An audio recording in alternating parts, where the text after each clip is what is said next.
And when you have a project or you have a goal and you can't seem to get yourself to do what you know you need to do this,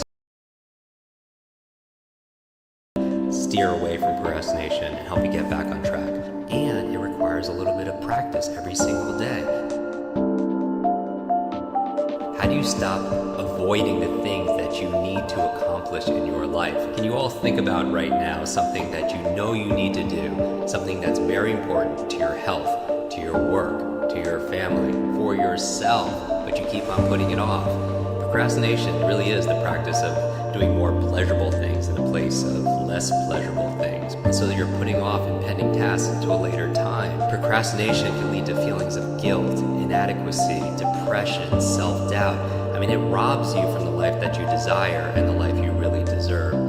So in this episode, I'm going to share with you my 5 quick brain tips on how to beat procrastination. So number 1 tip on how to overcome procrastination. If you're such a great procrastinator, I recommend that you procrastinate about procrastinating, meaning that you put it off. Yes, the best way to overcome procrastination may be to put it off and delay your procrastination for another day. And that's kind of tongue-in-cheek, but if you are really good at the ability to put things off, then put off putting things off. Number 2 is start somewhere. All right, start somewhere. And this really employs the Zeigarnik effect, basically saying that once somebody starts something, they need to finish it in order to have closure, and they retain that information. So using this for procrastination, start somewhere, and if you start somewhere, you're more likely to complete. Number 3 is to break it down. Break it down. This is where you break down this project or your goal into bite-sized pieces, because one of the biggest challenges that keep you from doing the things that you need to do is sometimes you look at it like a really big monster, and it's so big and you don't even know where to start. And as the saying goes, the journey of 1,000 miles starts with 1 step. So you can do this with your workout. Instead of anticipating the entire workout, break it down. Tell yourself, I'm just going to put on my workout shoes and just get to the gym. This is employing a concept from BJ Fogg, an amazing, brilliant man. He created this concept called tiny habits.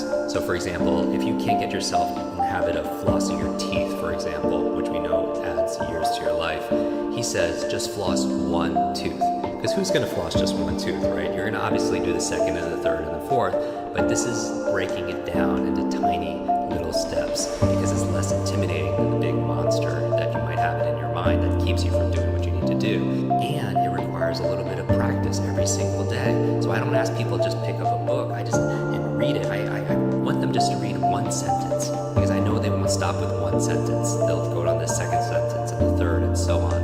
And so the 3rd step again is break it down. The 4th key that I would give you to be able to beat procrastination is to be kind to yourself. Now really listen to this because it might surprise you, but beating yourself up because you didn't go to the gym or you didn't make your meal prep or you didn't do this at work or whatever it is that you need to do actually has the reverse effect of what you're trying to do. It actually, you would think that if you gave yourself some pain and some guilt that you're more likely to change your behavior, but according to research it actually says the exact opposite, that a lot of us beat ourselves up and because we miss something that's good for us, and research in the area of self-compassion tells us that if you're kind to yourself, if you're light with yourself, you're more likely to be able to commit and follow through. So don't give yourself a lot of grief about not being able to make it to the gym, for example. Tell yourself, I'm human. This happens to the best of us. I'm going through a lot, but I'm going to do it tomorrow. So be light with yourself and make a plan so that you get it done. And that's really the key.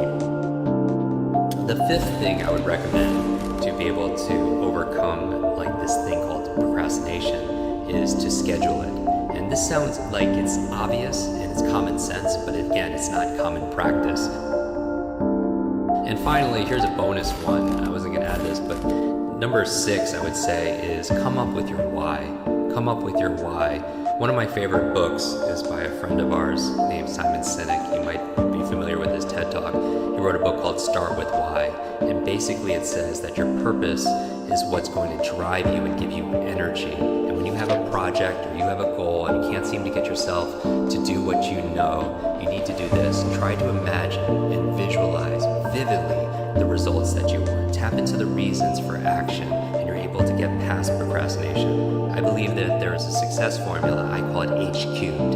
It goes from your head to your heart to your hands.